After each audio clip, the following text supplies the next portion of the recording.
नमो अर्हन्ताणं नमो सिद्धाणं नमो आयर्याणं नमो वज्रायाणं नमो गुरुवे सब्बसाहुणम्।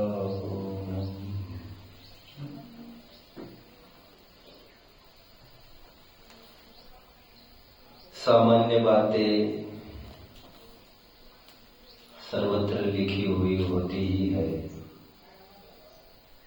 बट कुछ hidden facts,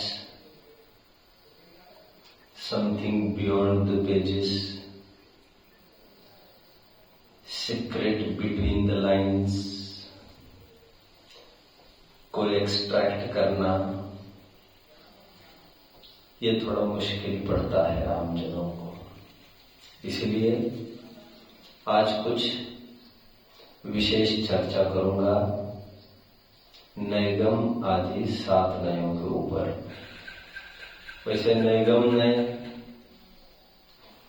संग्रह नय, व्यवहार नय, ऋजुसूत्र नय, शब्द नय, समविरूढ़ नय और एवंभूत नय, इन 7 नयों की चर्चा जगह जगह तत्व और सूत्र की टीकाओं में दृष्टिगोचर होती है, बट उसके बीच का क्या साइंस है वो उसको मैं कहने की कोशिश करूंगा। इसके पूर्व एक सेशन सुबह चला है आगम तथा अध्यात्म नय का रहस्य। उसको आधार बनाकर मैं आगे थोड़ी सी बात करूंगा। नाउ सबसे पहले आचार्य ने, जैसे मैंने प्रीवियसली भी डिस्कस किया है, आगम के नय मेनली द्रव्यार्थिक और पर्यार्थिक के रूप में विभाजित किए गए हैं।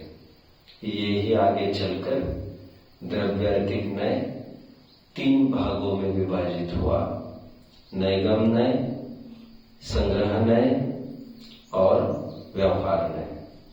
वेराज पर्यार्थिक नय के उत्तर भेद, ऋजुसूत्र, शब्द, समविरूढ़ और एवंभूत, कुल मिलाकर नैगम आदि जो 7 नय बताए गए हैं तत्वा सूत्र के पहले अध्याय के 33वें सूत्र में, उसमें से प्रारंभिक 3 नय द्रव्यार्थिक नय है और बचे हुए 4 नय ये पर्यार्थिक नय है।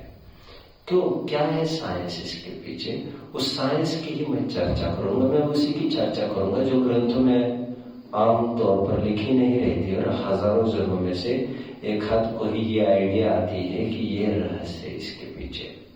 जैसे फॉर एग्जाम्पल हम ये कहते हैं आज महावीर भगवान का जन्म कल्याणक है, हम ये सब जानते हैं, ये कहते ही ये कथन विवक्षा है भूत नैगम नय से। जैसे अक्सर सुना होगा हमने, हम सब भावी सिद्ध है, हम सब भावी सिद्ध है। यदि कोई हम सब सिद्ध है कहे तो क्या ये चल सकता है? हाँ, चल सकता है। तो ये कथन होगा भावी नैगम नय से। हम भावी सिद्ध है कहो अथवा भावी नय से हम सिद्ध है कहो, चलेगा। सिद्ध है मतलब अभी, हाँ अभी सिद्ध है, अभी।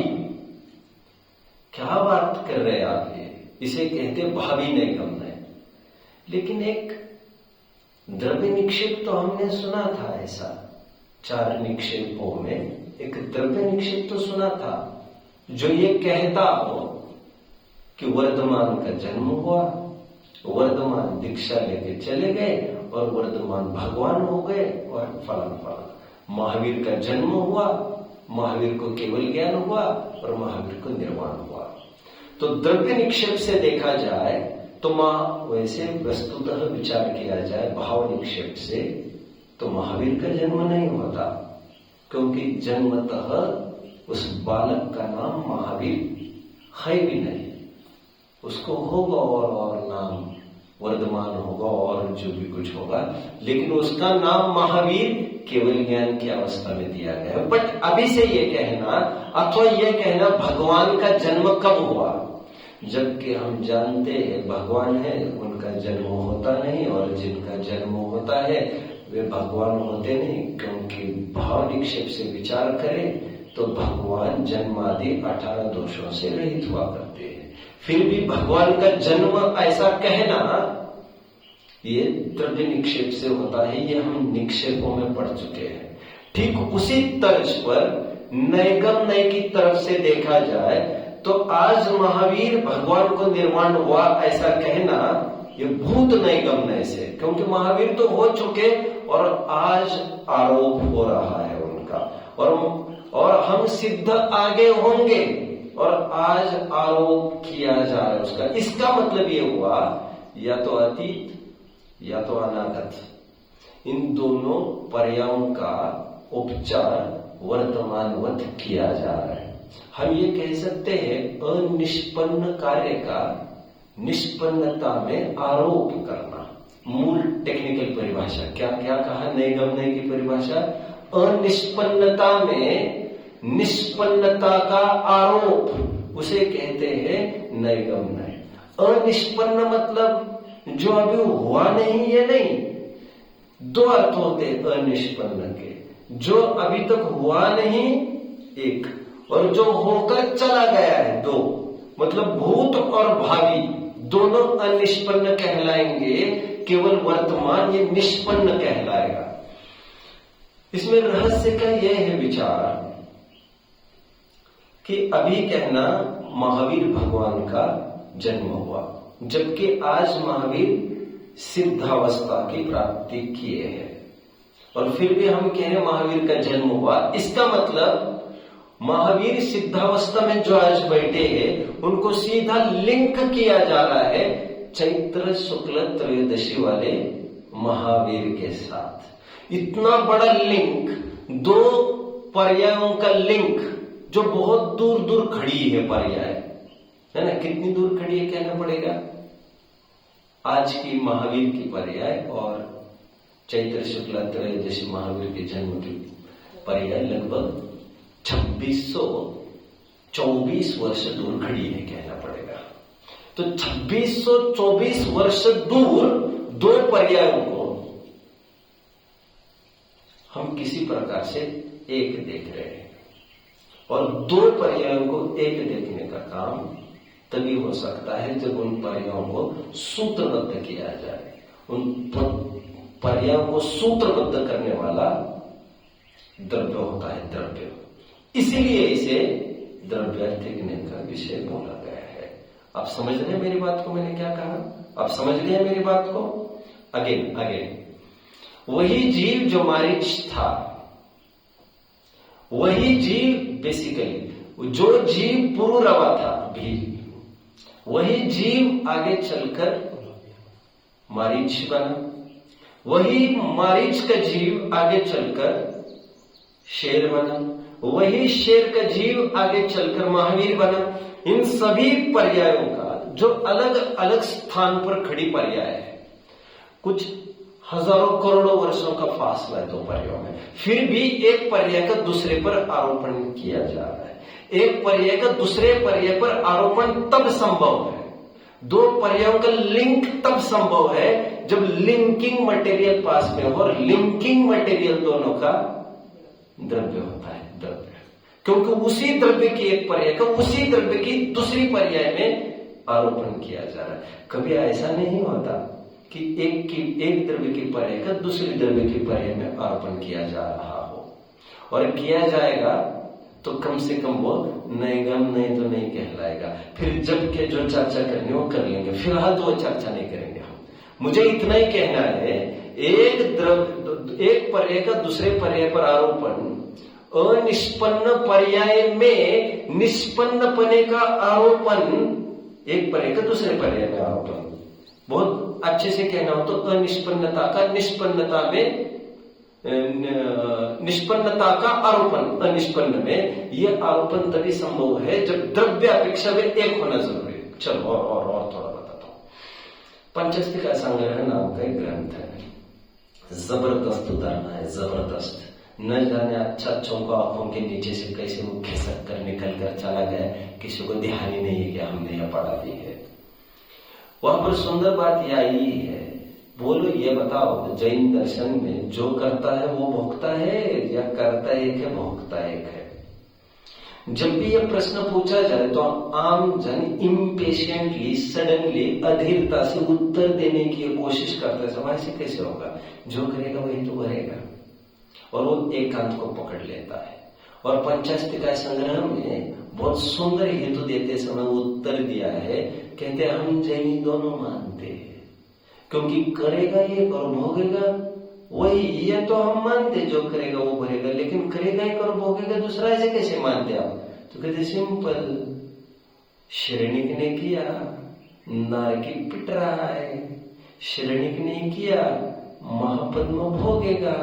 ओ ऐसी, तो उसका समाधान इतना सही है, द्रव्यार्थिक से विचार किया जाए तो जो करेगा वही भरेगा, और पर्यार्थिक से विचार किया जाए तो करेगा एक और भोगेगा दूसरा।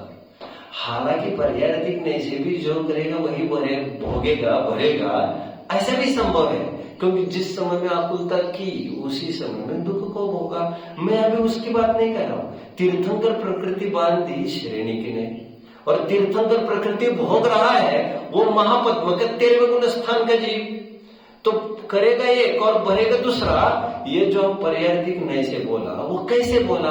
क्योंकि सभी पर्यायों को बीच के, स्पेशली इन दो पर्यायों को लिंक किया हमने, तभी ये बोल पाए। और लिंकिंग करने के लिए लिंकिंग मटेरियल उनका एक द्रव्य होना जरूरी है, और इसीलिए नैगम नय को द्रव्यार्थिक नय कहा गया है, क्योंकि वो एक ही द्रव्य की आगे पीछे के पर्याय को कनेक्ट करता है। कनेक्ट क्या करता है? एक का दूसरे पर आरोपण करता है, क्योंकि द्रव्य दृष्टि से तो है एक ही द्रव्य ना। इतना समझ रहे आप? मैं साइंस बता रहा हूं आपको, साइंस। ये साइंस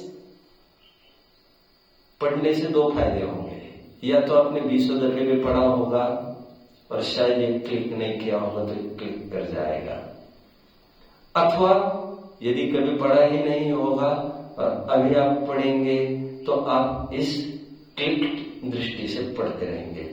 इसे कहते हैं नैगम नय। अभी मैं इसमें समय नहीं लगाऊंगा।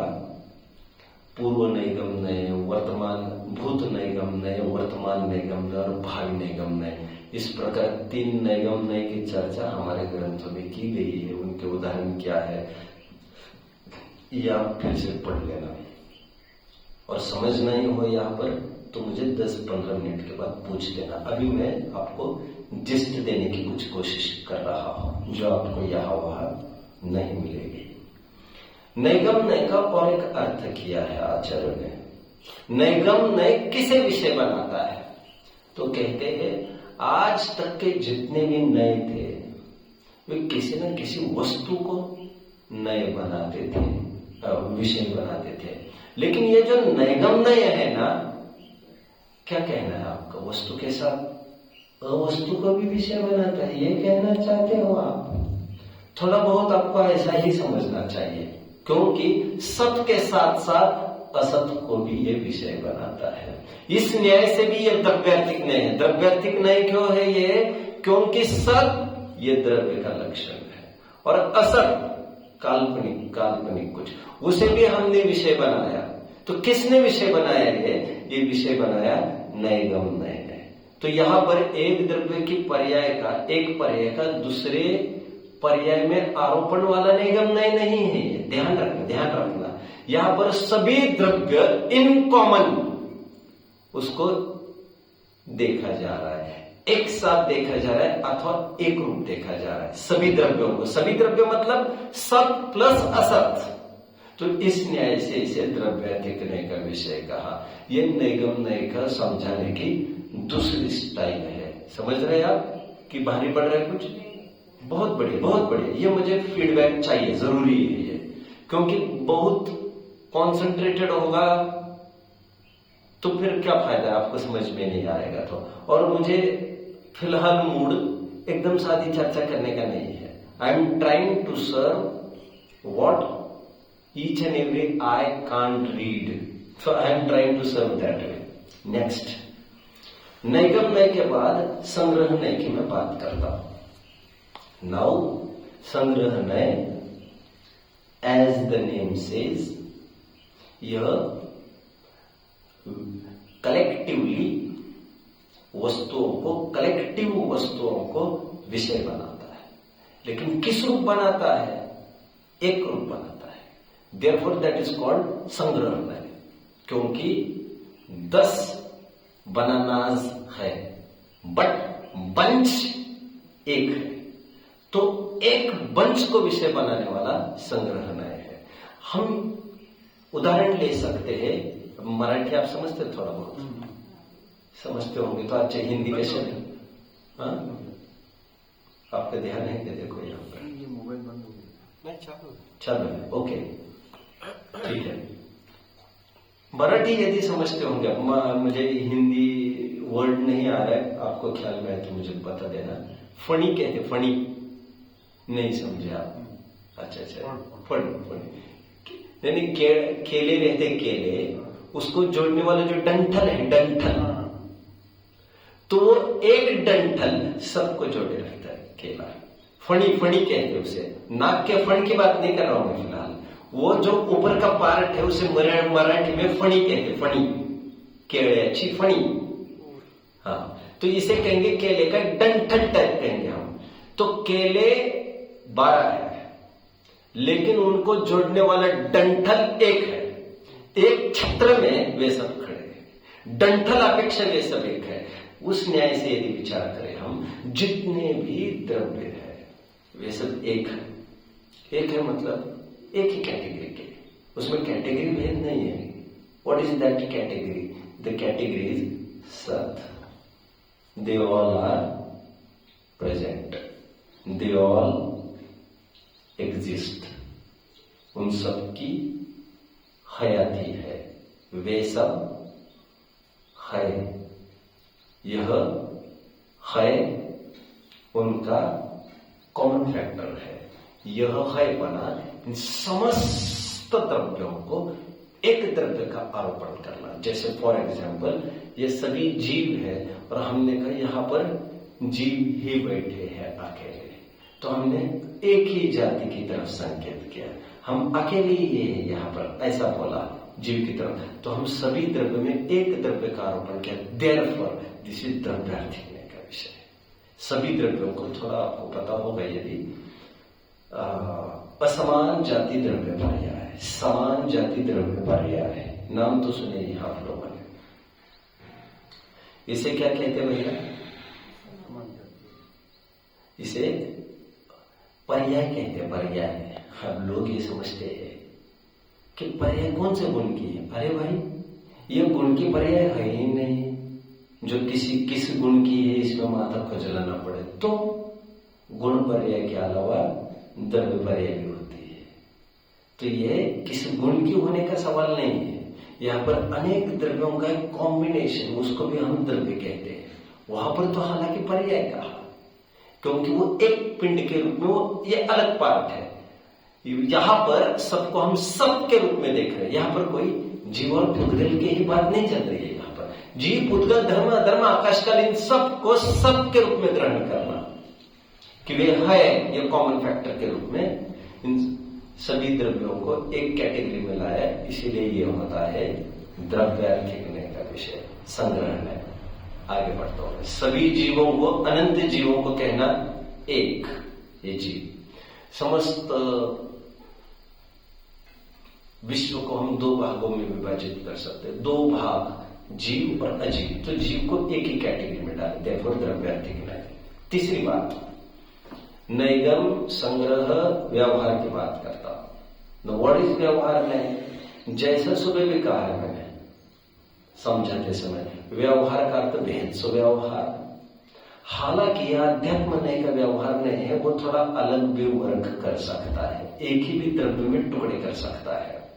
बट ये जो व्यवहार नय है आगम का, नैगम संग्रह व्यवहार वाला, उसका विषय स्वतंत्र इकाई तक जाता है. ये भेद करता हुआ जाता है. संग्रह ने जोड़ता हुआ जाता है, व्यवहार ने भेद करता हुआ जाता है। किसी प्रयोजन से ही जोड़ा जोड़ी होती है और किसी प्रयोजन से ही तोड़ा तोड़ी होती है। संग्रह ने सुई धागे का काम करता है और व्यवहार में कैंची का काम करता है। तो व्यवहार ने ये कहता है, मतलब व्यवहार ने स्वरूप अस्तित्व को दिखाता है, संग्रह ने सादृश्य अस्तित्व को दिखाता है। तो व्यवहारने का विषय संग्रहने के विषय से तद्दन विरुद्ध होता हुआ धीरे धीरे भेद करते जाइए तो इसका अंतिम पॉइंट बनेगा एक स्वतंत्र इकाई। ये होता है, मान के चल सकते हम, ये व्यवहारने का अंतिम विषय हुआ। लेकिन व्यवहारने के विषय में एक द्रव्य विषय हो सकता है। क्या कहा मैंने? अंतिम विषय की बात करो। कुछ समझ रहे? आप तो समझ ही रहे हो कि नहीं समझ रहे?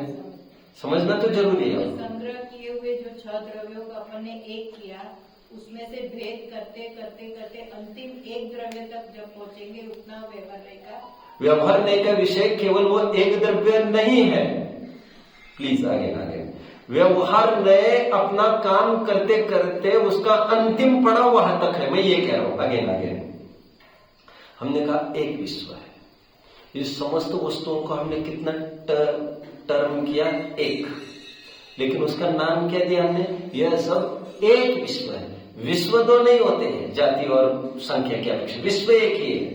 नाउ फिर हमने कहा विश्व को 6 भागों में विभाजित करते। अब हम जीव, भूतगत, धर्म, आत्मा, आकाश काल। तो यहाँ का जो जीव, भूतगत, धर्म, आकाश काल है ना, ये सब ये संग्रहने का भी विषय है और व्यवहारने का भी विषय है। व्यवहारने का विषय कैसे है? अब ऊपर से देखिए, व्यवहार के विश्व के टुकड़े करके 6 हो गए, तो व्यवहारने का विषय जीव दिखेगा। आप समझ रहे हैं मेरी बात को? यदि आप ये देखेंगे इसको कि समस्त जीव राशि का कॉम्बिनेशन को ये जीव कहते हैं, अब नीचे से ऊपर देख रहे हो तो इसी जीव को संग्रहने का विषय कहा जाएगा। यही जीव व्यवहारने का विषय है, टुकड़े की तरफ से देखो तो। यही जीव संग्रहने का विषय है, इसके समूह की तरफ से देखो तो। आप समझ रहे होंगे। इस जीव के फिर 2 भेद कर दीजिए, सांसारिक और सिद्ध। फिर सांसारिक और सिद्ध ये दोनों संग्रहने की भी विषय है और व्यवहारने के भी विषय है। विश्व केवल संग्रहने का विषय है और परमाणु, एक काल द्रव्य, एक धर्म द्रव्य, अधर्म द्रव्य, एक अणु, एक काल द्रव्य, धर्म द्रव्य, अधर्म द्रव्य, आकाश द्रव्य, ये केवल व्यवहारने के विषय है। विश्व केवल संग्रहने का विषय है। बट इसके बीच में जितनी भी स्टेट्स है, कुछ जुड़ी कुछ टूटी, वे सब दोनों नयों के विषय है। ये तरकीब से देखा जा सकता है, क्योंकि उनके नीचे भी कोई है और ऊपर भी कोई है। जिनका ऊपर कोई नहीं है वो संग्रहने का विषय, जिनके नीचे और भेद नहीं हो सकते वो व्यवहारने का विषय है। आप समझ रहे होंगे अभी? गेटिंग? तो व्यवहार ने अपना काम करते करते करते अंतिम उसका विषय एक द्रव्य होता है, एक स्वतंत्र इकाई, जिसे स्वरूप अस्तित्व कहते। प्रवचन सार में ये विषय पूरा फैला है, पढ़ लेना चाहिए। देयरफॉर ये यह व्यवहार ने घटाता जाए अपना विषय, तो उसका घटने का मैक्सिमम क्रम एक द्रव्य है। उसके अंदर वो काम नहीं कर सकता।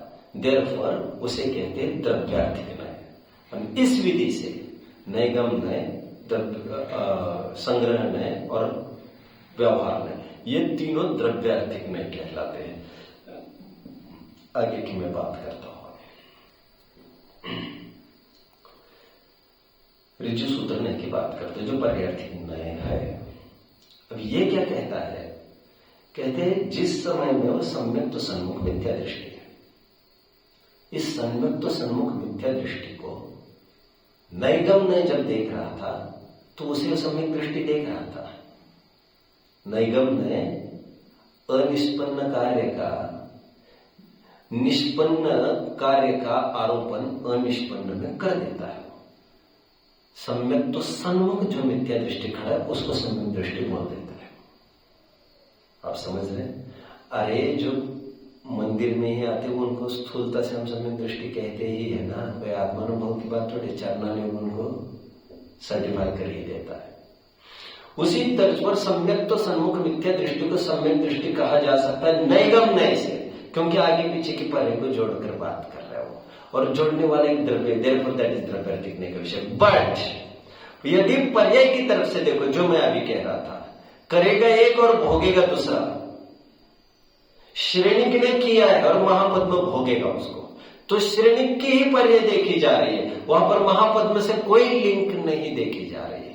ऋजु सूत्र में इसे देखा जाए तो इस समय में वो होगा वो सम्यक दृष्टि अंतर्मुहूर्त के बाद का, फिलहाल वह मिथ्या दृष्टि है। उस पॉइंट तक, पहले पॉइंट तक भी वो उसको मिथ्या दृष्टि ही कहेगा, वो टोटली प्रेजेंट स्टेटस पर बात करता है, वो थोड़ा भी यहां वहां की बात नहीं करता है। तत्कालम तन्मयम विपन्नतम, प्रवचन सार की 8वीं का, तो उस समय में ऐसा ही है, आगे पीछे क्या होगा हम नहीं जानते। इसलिए ऋजु सूत्र में ये कहते गेहूं है वो आटा नहीं, और आटा है वो गेहूं नहीं। इसलिए कोई ये कहता हो आटा पिस रहा हो तो ये संभव नहीं, क्योंकि जिस समय में आटा था उस समय में पिसा नहीं जा रहा था, और जिस समय में पिस रहा था उस समय वो आटा नहीं था। नहीं तो पिष्ट पेशन का प्रसंग बनेगा, आटे को ही पिसने का प्रसंग बनेगा। ऋजु सूत्र में वर्तमान पर्याय को ही मुख्य करती है, आगे पीछे की पर्याय को उसमें कोई आरोपण नहीं करती है। ये ऋजु सूत्र ने के भी दो भेद किए, एक स्थूल है एक सूक्ष्म है। ऐसा नहीं है कि एक समयवर्ती पर्याय को ही मुख्य करने वाला ऋजु सूत्र नय है, क्योंकि स्थूल ऋजु सूत्र ने भी कहा है जो जैसे 30, 40, 50, 60 साल के पूर्ण मनुष्य पर्याय को विषय बनाता है, तो क्या क्या हुआ ये पूरे, तो एक ही पर्याय उसको देखता है, वह भी ऋजु सूत्र नय है, वह स्थूल ऋजु सूत्र नय है। मैं अभी इतनी बात नहीं ले रहा हूं डेप्थ में, मैं अभी इतना ही कह रहा हूं, उत्तर जो नए बढ़ते जा रहे हैं, नए गम नए से लेकर एवं भूत नए तक, उनका विषय सूक्ष्म होता जा रहा है। और अब फिलहाल मैं स्ट्रेस जोर इस पर दे रहा हूं कि कौन सा नए, कौन से नए का भेद है और क्यों। ऋजु सूत्र ने वर्तमान स्टेटस की ही बात करता है, आगे पीछे की कोई बात नहीं करता है। अंबानी फिलहाल आज उसे इतना लॉस हुआ है तो आगे पीछे की प्रॉपर्टी देखकर बात नहीं करता, वो कहेगा आज की ये स्टेटस है इसका। तो अब आज की ये स्टेटस है ऐसा भी नहीं कहता है वो, आज ये नहीं बोलता है वो कहते ये ऐसा है, क्योंकि वर्तमान को ही देखता है, आगे पीछे को कुछ नहीं देखता है। एक भूलेला भगवान किसी को देखना, वो आगे पीछे हो सकता है, ये ऋजु सूत्र नहीं कर सकता। जगत में जितने भी सत्कार प्रशंसा है, निंदा गाली गलौज होते, सजाएं दी जाती, वो ऋजु सूत्र नहीं के बल पर दी जाती। इसने अपराध किया, ये अपराधी है, वहां पर द्रव्यार्थिकने को नहीं देखा जाता। आगामी आने वाली संभवित अच्छी पर्यायों को वहां पर नहीं देखा जाएगा। वो वर्तमान पर्याय को ही आधार बनाकर पूरा चलता है कि यही पर्याय सब कुछ है। क्रोध से परिणमित आत्मा क्रोध ही है बस। अशुद्ध निश्चय ने यह देखता है कि क्रोधी जीव, एक देश शुद्ध निश्चय नहीं देखता है कि ज्ञानी जीव है। ये दोनों वर्तमान समय को ही उजागर करते, दैट्स ऑल। ये ऋजु सूत्र में है, ये समझ में आ रहा होगा। ग्रेट। हमने नैगम में, संग्रह में, व्यवहार में और ऋजु सूत्र में देखा। अभी 3 नयों को देख लेते हैं। वैसे ऋजु सूत्र में से आगे सब पर्यार्थिक ने ही के भेद ही आप समझ पाए होंगे।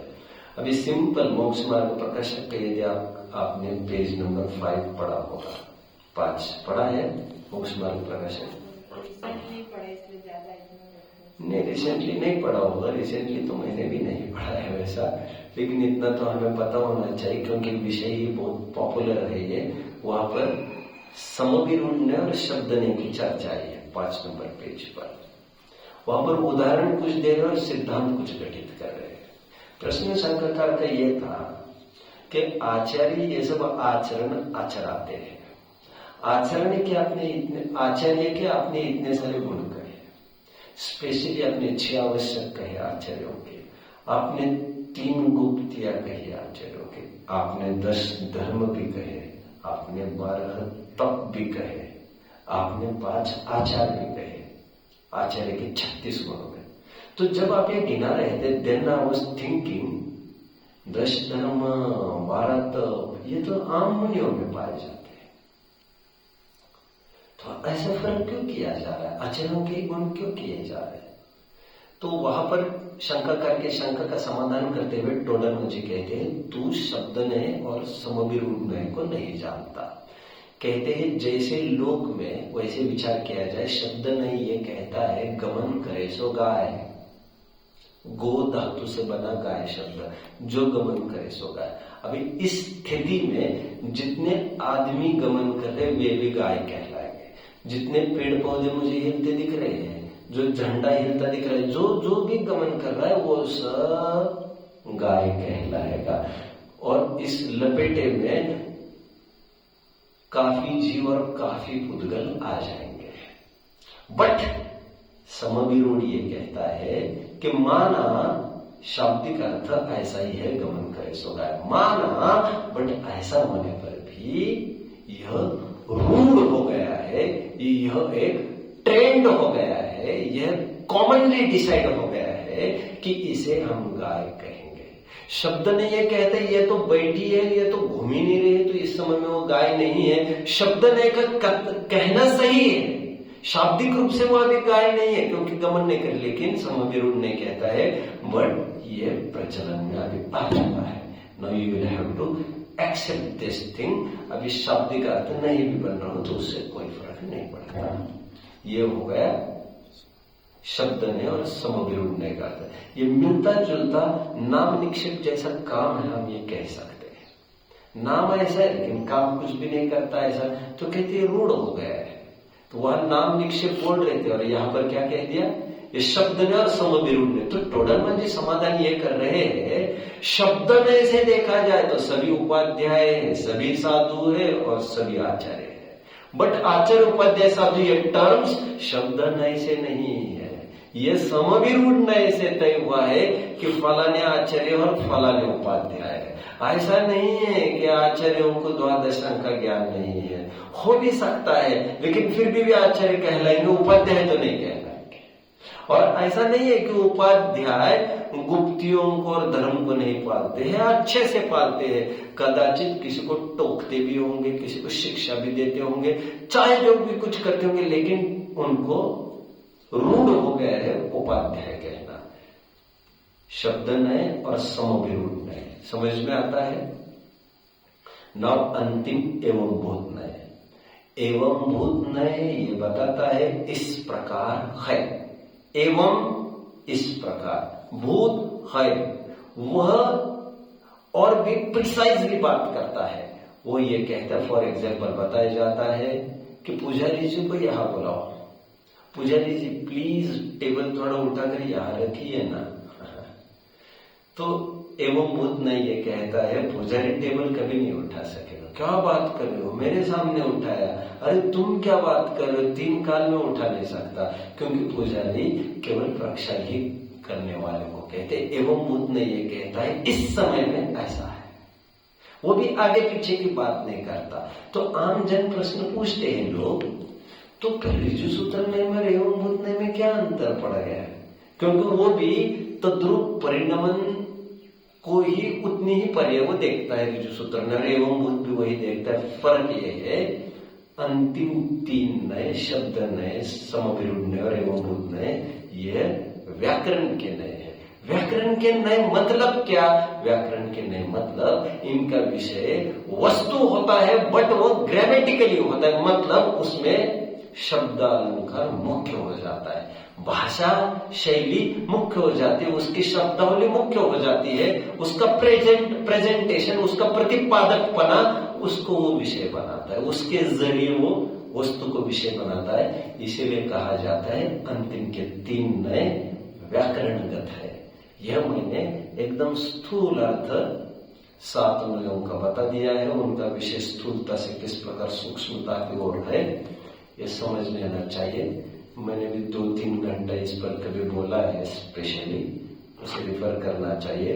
और मुझे फिलहाल बियॉन्ड द पेजेस कुछ देना था, आगम आदि नयों का रहस्य क्या है, तो मैंने उनका द्रव्यार्थिकपना पर्यार्थिकपना थोड़ा घटित करके दिखा दिया है। ओम नमः। दूसरा कोई प्रश्न होगा तो I will entertain that question. दूसरा कोई प्रश्न होगा तो मैं उसे एंटरटेन करूंगा, नहीं तो फिर होल्ड करूंगा। होल्ड करते